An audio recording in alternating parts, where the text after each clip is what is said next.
Čauko, môžem ťa vyrušiť na chvíľočku? Áno, môžeš. Dobre, dneska sa pýtame študentov otázky ohľadom varenia, tak začneme prvou otázkou. Vieš variť? Snažím sa. Povedal by som, že áno. No ja by som povedal, že hej. Čo a kedy si naposledy varila?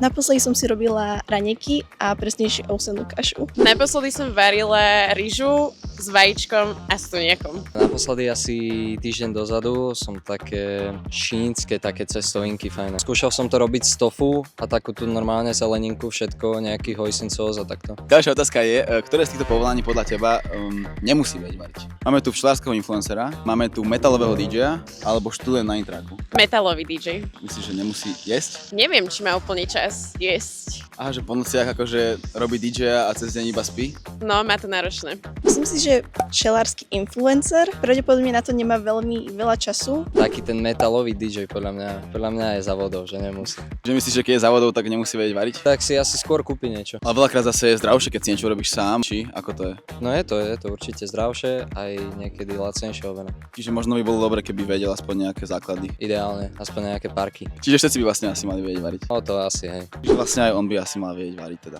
Pravdepodobne áno. Dobre, ale tak niečo si musí navariť, nie? Minimálne pred koncertom, aby to vládal ustať. To je pravda. Takže všetci asi, že?